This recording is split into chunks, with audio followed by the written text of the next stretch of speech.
Tá bom, eu sei que esse título tá meio agressivo, mas talvez ele seja verdade. Porque, afinal, estudar inglês, você estuda. Tem aplicativo, tem série, tem filme, tem podcast, tem curso, tem até planner. Só tem uma coisa que você não tá tendo: resultado. Não, mas peraí, talvez você esteja tendo resultado. Vamos testar? Você consegue manter uma conversa em inglês sobre tópicos simples? Explicar por que você gostou daquele filme, ou até mesmo me contar um pedacinho, um trechinho daquela história? Você consegue montar uma frase simples, tipo: ai, desculpa, tô atrasada, peguei trânsito. Você vê coisas na internet ali em inglês e quer comentar: haha, é assim mesmo. E você consegue comentar?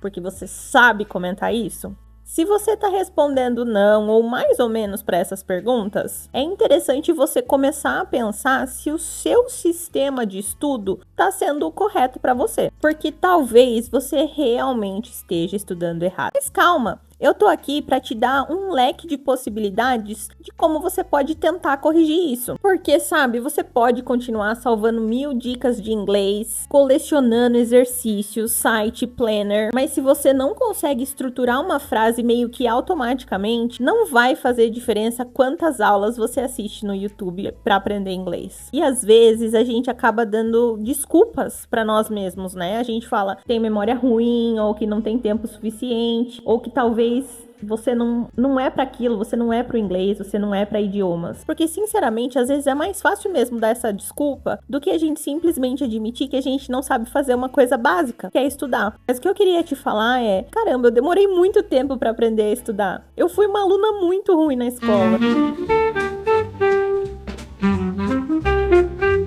Eu estudava numa escola da minha cidade, daí eu mudei para uma outra escola e eu vi a diferença de ensino de uma para outra. Enquanto na minha escola aqui da minha cidade eu era nota 10, na outra escola eu não sabia nem o que era um atlas. Eu lembro que a professora falou: abra um atlas na África. E eu pensei: o que é atlas? E, sinceramente, eu não sabia nem que a África era um continente. Eu já estava na 7ª série. Eu lembro da primeira vez que eu entendi como estudar. Eu lembro que eu comprei um livro listrado. E eu gosto de comprar livro pela capa. Essa é a minha realidade. Eu vejo a capa, me interessa, compro o livro. Eu tava ali no 3º colegial, acredito eu, no 2º, por aí. E eu comecei a ler o livro e eu achei muito interessante que tinha um cara chamado Fúria no livro. E esse cara, ele era muito do mal. Era um livro que era contado do ponto de vista de uma criança. E eu fiquei sem entender. Fui perguntar para os meus pais se eles entendiam o que estava acontecendo ali. E o meu pai falou: esse livro é sobre o Holocausto. E eu lembrei que na escola eu estava estudando sobre o Holocausto. Tudo ali sobre a Segunda Guerra Mundial.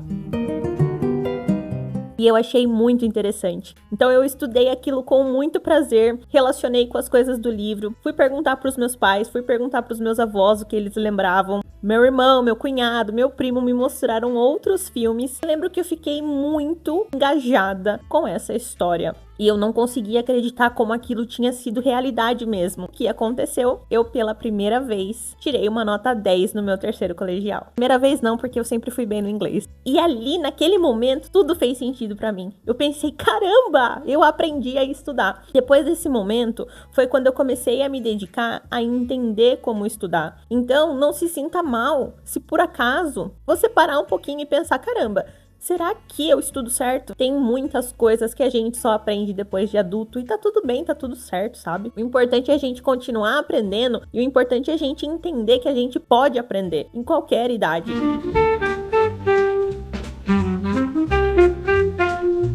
Bom, eu sou a Carol do Inglês e essa é uma série de vídeos sobre aprendizagem de inglês a partir da perspectiva da neurociência e do comportamento humano, porque é isso que eu estudo. Vou tentar te mostrar o que funciona para a maior parte das pessoas, o que funciona de verdade, o que não funciona e acaba fazendo você perder tempo, e o mais importante, os princípios e os sistemas de estudo que transformam esforço em resultado finalmente. Bem-vindo à série O Básico Bem Feito.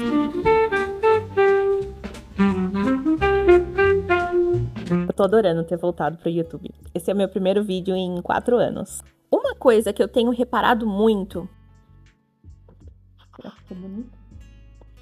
Não tô conseguindo me enxergar no espelho. Uma coisa que eu tenho reparado muito nesses últimos tempos de internet é esse incentivo ao acúmulo de saberes. Então me parece que as pessoas estão vendendo uma ideia de que quanto mais você estuda, melhor. Então você vai se deparar com listas gigantescas de verbos, phrasal verbs, grandes sequências de aulas no YouTube, cursos com 200, 300 aulas e mais não sei quantos bônus. E claro, isso pode ser produtivo para muita gente. Para mim, por exemplo, eu realmente sou da galera que estuda pra caramba. É bom, eu gosto de curso, eu gosto de ter um monte de coisa para estudar, parece que eu me sinto muito produtiva, mas a realidade é, a maior parte das pessoas não vive para estudar. A maior parte das pessoas estuda como complemento de vida. Então, o problema real da maior parte das pessoas não é a falta de conteúdo, não é a falta de consumo de conteúdo. O problema real da maior parte das pessoas é que elas não sabem fazer o básico bem feito. Pegar um conteúdo básico e realmente transformar esse estudo em aprendizado, em experiência, em prática de vida. Então a gente precisa pensar assim: por que eu vou comprar curso, aplicativo e um monte de coisa se eu não tô sabendo fazer nem o básico bem feito? Porque pensando assim, se você já tem um certo conhecimento de inglês, você pode estudar só você e seu cérebro. E o básico bem feito, ele só precisa disso. Ele não precisa de um monte de pipipi popopó. Esse pipipi popopó, ele serve para agregar, com certeza. Mas depois de que você já aprendeu a fazer o básico simples, bem feito. Eu penso que muita gente vai por esse caminho aqui que eu vou falar agora. Vamos supor que eu sou uma pessoa sedentária e eu quero começar a me exercitar. Então, ao invés de eu separar 15, 30 minutos, 3 dias na semana para fazer uma caminhada, eu vou lá e eu faço um plano de treinos. Eu compro um aplicativo na internet, eu compro um tênis da melhor marca, eu também vou lá, pesquiso conjuntinhos fitness, compro um copo com meu nome personalizado. Isso vai garantir minha constância? Tudo isso vai garantir que eu faça uma caminhada melhor? Pode até ser que isso me dê uma motivação inicial, mas não é sempre isso que acontece. A gente se sente motivado a fazer um negócio, aí a gente começa a fazer, daí a motivação vai embora, a gente para. Então, nesse meu caso hipotético, o que seria eu fazer o básico bem feito? O básico bem feito seria eu ter uma boa noite de sono, vestir uma roupa confortável, tentar colocar constância no meu dia, caminhar ali 3 vezes por semana, no meu ritmo. E claro, se eu pudesse ter um acompanhamento, melhor ainda. Eu não preciso começar pelo pipipi popopó. Eu posso começar com o simples, com o básico bem feito. Então, a pergunta-chave que você precisa se fazer aqui é: como eu posso aprender inglês sem precisar de motivações extras? Como que eu posso aprender inglês sem ter tempo livre para isso? Como eu posso aprender inglês sem precisar gastar dinheiro para isso? Porque o tempo livre e o dinheiro, eu acho que quase ninguém tem. A gente acaba demorando um tempão para ter. Então a gente não precisa começar por isso. Tem muita gente que fala assim: eu não tenho dinheiro para estudar inglês. Mas você já parou para pensar que talvez fazer um básico bem feitinho, você não precise gastar dinheiro com o seu estudo? Que você tem o mais importante aqui, que é o seu cérebro. Pode parecer óbvio o que eu tô falando aqui, mas esse é o problema real da maior parte das pessoas. A falta da consciência de aprendizagem. Porque quem tem consciência de aprendizagem sabe fazer o básico bem feito, sem precisar ter horas e horas para isso, sem precisar ter dinheiro para isso e sem precisar ter dom para isso. Inglês não é dom. Conta aqui para mim, você já falou alguma vez na sua vida: inglês não é para mim, não tenho esse dom. Eu finalmente achei uma luz boa aqui para gravar, mas agora me deu um frio porque eu tô na frente da janela. Eu vou ter que parar esse vídeo para pegar uma blusa.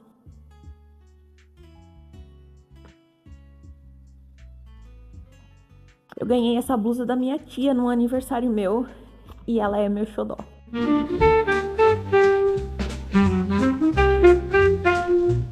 Gente, eu adoro essa frase. Uma coisa é estudar a guerra, outra coisa completamente diferente é viver a guerra. A gente precisa entender a diferença do estudo passivo e do estudo ativo. O estudo passivo é a teoria, é como se fosse o estudo da guerra. O estudo ativo é a prática, é a vivência da guerra. A gente começa a criar consciência de aprendizagem a partir do momento que a gente entende como diferenciar o estudo passivo do estudo ativo. Quando a gente entende a verdadeira diferença entre a teoria e a prática. Quando a pessoa me fala, ai, Carol, eu estudo inglês há 3 anos e não consigo conversar ainda. Claro, isso pode ter muitos motivos, mas o primeiro que vem na minha mente é, essa pessoa tá consumindo inglês demais e externalizando inglês de menos. Ela tá fazendo muito mais estudo passivo do que estudo ativo. O que eu acho engraçado é que às vezes a pessoa fala assim, ai, será que eu sou burro? Será que a minha memória, será que a minha memória é tão ruim assim? Não é nada disso.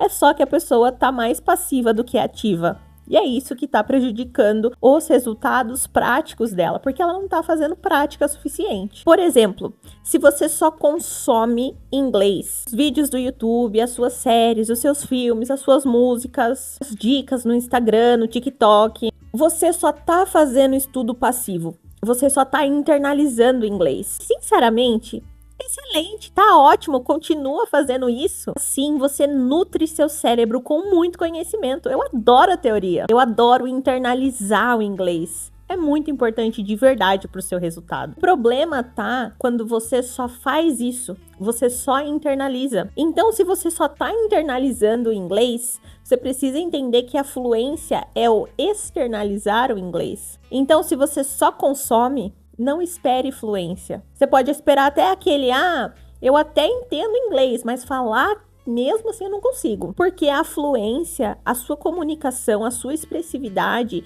ela é derivada da prática. Para você sentir que você tem resultado com seus estudos, você precisa externalizar o que você aprendeu. Você precisa colocar o conhecimento em prática, fazer exercícios, questionar, revisar, falar em voz alta, estruturar frases, treinar agilidade de raciocínio, pronúncia, entonação. Tem que simular situações, tem que fazer conversação. O que você tem que fazer realmente é tentar aplicar o inglês que você está internalizando. Você tem que pegar o inglês que você sabe, não é esperar ter o inglês perfeito para fazer isso, não. É pegar o inglês que você já tem, o inglês que você sabe, e aplicar ele em situações mais próximas possível da realidade. Você tem que viver o que você aprendeu. Agora você já tem a consciência de aprendizagem. Se você não está externalizando, você provavelmente não vai ver resultado mesmo. Sabe por quê?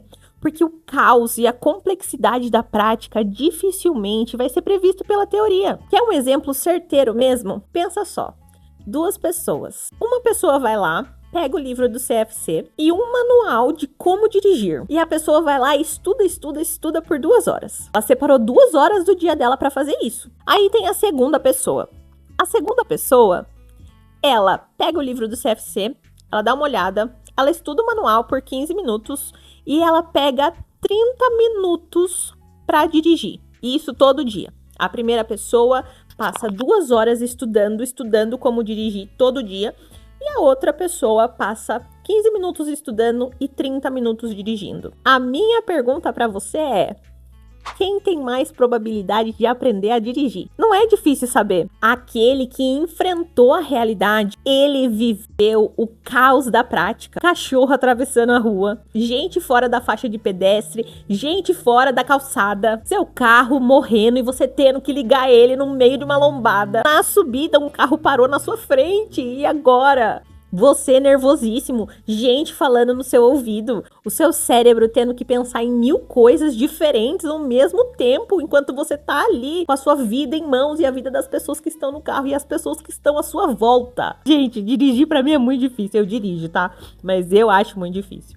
Caos completo e total. Por isso eu digo e repito, a teoria dificilmente vai prever o caos que é a realidade, o caos da prática. A realidade sempre vai ser muito mais complexa do que o que você estudou ali, do que você visualizou no YouTube, o que você assistiu, ou do exercício que você ficou completando com gap. De novo, eu gosto dessas coisas, não tô criticando. Elas nutrem o seu cérebro. Mas você já entendeu que estudar a guerra e viver a guerra são 2 coisas completamente diferentes. E por que eu tô falando de guerra? Não sei. Só porque eu gosto dessa citação mesmo. Ó a minha cachorrinha dormindo.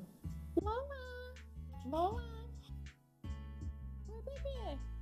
Agora eu não sei se eu mudo essa câmera aqui pra dar um... Ali tem bagunça. Ah, meu café. Bom, já que eu tô falando de prática, vamos pra prática mesmo então, né?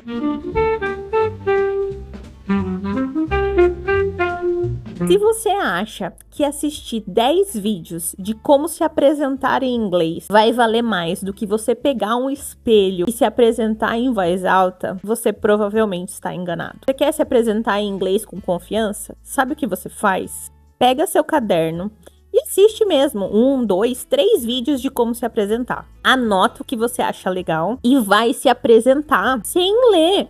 Conta sobre você. Se apresenta em áudio no WhatsApp para você mesmo. Se ouve, se corrige, vê o que soou legal, vê o que não ficou legal. Se analisa, reflete sobre o que você está aprendendo. Reflete sobre a sua execução. Depois, no outro dia, você vai lá na frente do espelho. De preferência, você pode até se gravar, se observa, se corrige falando. Chama um amigo e se apresenta para ele. Se ele souber inglês, melhor ainda. Tenta chegar o máximo possível de enfrentar o caos da realidade. Porque a realidade mesmo, que é a sua apresentação que você vai ter que fazer em inglês, vai ser sempre o ponto mais difícil.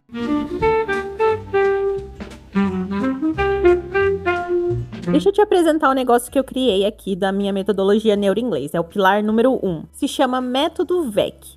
VEC significa variação de estímulos cerebrais. E para você entender o VEC, você precisa pensar numa escala de 0 a 5. E tem que ter em mente que o 0 não significa algo ruim. Ele significa apenas o estudo passivo, que é aquele que nutre o nosso cérebro. E a partir do grau 1, a gente considera ali o estudo ativo. Agora vamos pensar de novo na entrevista. O caos real, a realidade, a sua apresentação que você vai ter que fazer na frente de outras pessoas, do seu chefe, etc. Sei lá de quem na frente você vai se apresentar. O caos da realidade é sempre o grau 5. E não tem como a gente estudar para o grau 5, porque o grau 5 é a realidade. Mas tem como a gente estudar até o grau 4 e não ficar no grau 0 e no grau 1. Vamos lá então. A entrevista real é grau 5. O que você vai fazer? Você vai começar com o grau 0, que vai te dar um senso de segurança, de conforto. Você vai ver um vídeo no YouTube e anotar o que você acha importante. E você está em grau 0. Lembrando, não é ruim, é simplesmente um estudo passivo. Ah, Carol, mas e se eu vi muitos vídeos? Fica ali num grau 2? Não! Continua em grau 0. Por isso que eu tô falando, não é sobre a quantidade de vídeos que você vê. Você pode assistir 10 vídeos que você ainda vai estar fazendo grau 0. Ainda vai ser estudo passivo. Você ainda vai estar só nutrindo seu cérebro. Você não vai estar externalizando nada. Então, o que você faz? Você vai pro grau 1. Porque você já viu o vídeo, você já anotou as palavras. E agora você pode escrever um texto seu, utilizando as palavras que você quer utilizar na sua apresentação. Falando realmente sobre você e como você acha que seria uma apresentação legal, fazer um texto ali para se orientar. É um exemplo de grau 1. Agora, você já viu o vídeo, você já anotou as coisas que você queria, você já fez o seu texto. Você precisa fazer o quê? Você precisa entender seu texto e conseguir replicar o seu texto na fala natural, sem precisar de leitura. Então, é entender e replicar aquilo ali, sem precisar da leitura. Isso é um exemplo de grau 2. Daí, o que você pode fazer? Se gravar, se ouvir, se corrigir, se analisar, aí você vai estar num grau 2,5. Se você conseguiu fazer isso sem ser só gravação de áudio, mas gravação de imagem, de vídeo, onde a pressão aumenta, putz, eu consideraria um grau 3. Agora, se você fez isso para um colega e recebeu um feedback construtivo de outro ponto de vista, 3,5. Se você chegou a fazer isso com um professor, 4. Então, a sua última atividade de preparação foi um grau 4, antes do grau 5, que é o caos da realidade. Isso tá excelente. Isso é fazer o básico bem feito. Sua preparação tá ótima. Você vai enfrentar o grau 5, tendo enfrentado até o grau 4. Agora, se você só ficou assistindo o vídeo, aí você só foi em grau 0. É muito distante para enfrentar o grau 5. E provavelmente você não vai gostar da sua preparação e você vai chegar nessa apresentação inseguro, porque você não praticou todos os graus necessários para chegar no caos da realidade. O nosso cérebro só aprende de verdade quando ele entra em ação, quando tem movimentação acontecendo dentro dele. Então lembra, o problema real não é que a sua memória é ruim, que você não tem tempo, que você não sabe conteúdo, que você não sabe inglês avançado. O problema é, você tá fazendo o básico bem feito? Você tem uma consciência de aprendizagem para você saber o que é fazer um básico bem feito, sem precisar gastar horas para isso, sem precisar gastar dinheiro para isso. Energia você vai precisar gastar, porque garanto para você, o grau 2, o grau 3, o grau 4, eles gastam nossa energia. Não tem como fugir disso, sabe? Mas é muito diferente você gastar 30 minutos de energia alta fazendo um estudo que vai te dar resultado do que você gastar 2 horas num estudo que não vai te trazer nenhum benefício depois, porque seu cérebro vai esquecer, porque é passivo demais. Você tá vendo como não precisa de um monte de pipipi papapó para estudar? Muitas vezes, se você tem um celular e um dicionário na sua disposição, né, uma internet, é isso que você precisa. E eu não tô falando pra você que você não precisa investir no seu estudo. Você pode investir no seu estudo, você deve investir no seu estudo. Você pode comprar o planner, você pode comprar o curso que tem os bônus. Você pode fazer tudo isso e eu aconselho que você faça. O melhor investimento que a gente faz, pra mim, vai ser sempre na nossa educação, no nosso conhecimento. O que eu quero mostrar pra você é que você pode fazer também sem essas coisas. E antes dessas coisas, a gente precisa aprender o básico bem feito. E eu não tô falando o básico do inglês, tô falando o básico do estudo, o básico da aprendizagem.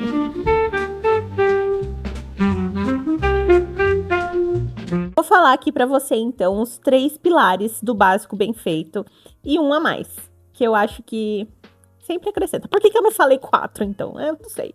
3 pilares e um extra. Quais são os pilares do básico bem feito? O primeiro deles é a clareza. Você sabe exatamente o que você quer treinar. Então, você sabe que você quer treinar para falar o que você fez no seu dia de ontem. Você sabe que você quer treinar para falar por que você ama seu cachorro. Você quer treinar para falar como que foi a sua experiência assistindo aquele filme, etc. Você sabe o que você vai estudar. 2. Acesso. Você precisa ter acesso ao seu sistema de estudos. Por isso que muita gente quer estudar na hora do almoço, do trabalho, mas a pessoa não levou o planner. Ou a pessoa não tá conseguindo lembrar a senha do aplicativo dela para entrar no curso. Às vezes é nessa que a pessoa fala que precisa de dinheiro, né? Eu não tenho dinheiro para investir num curso. Mas é isso que eu tô tentando te explicar. Você precisa só do seu cérebro e, se você tiver sorte, uma internet. Acesso. Acesso é o segundo pilar do básico bem feito. Você ter coisas em acesso fácil. E o terceiro pilar é a manutenção. O básico bem feito tem que ter manutenção. Você tem que conseguir repetir esse sistema toda semana, sem depender de motivação, sem depender de perfeição, sem depender de dinheiro, sem depender de ter tempo livre, porque você pode fazer esse sistema que eu tô falando pra você com 10 minutos por dia. E qual que é o pilar extra? O pilar extra é a organização. Se você quer passar a semana inteira estudando 10 minutos por dia, o seu domingo tem que ser reservado ali para uma organização, porque daí tudo fica perfeito. Você sabe mais ou menos o que você vai fazer. Você pode até anotar, pode anotar no seu bloco de notas, mandar uma mensagem para você mesmo no WhatsApp. Você não precisa ter 2 horas para organizar a sua semana com esse sistema do básico bem feito. Ah, Carol, mas eu não tenho a menor ideia de como me organizar para isso. Bom, eu não iria te abandonar, né, colega? Então, se você chegou até o final desse vídeo, tem um presente para você na descrição. É um cronograma de 10 semanas de básico bem feito. E não esquece de curtir esse vídeo se ele te agregou em alguma coisa. Se você puder compartilhar ele também. Muita coisa? Exagerei? Obrigada por me assistir até aqui. Deixa um comentário com um insight que você teve durante esse vídeo ou o que mais te agregou, porque tudo que você escreve, tudo que você externaliza, você tem muito mais chance de fazer a retenção e aprender de verdade sobre aquilo ali. Até o próximo vídeo. Bye!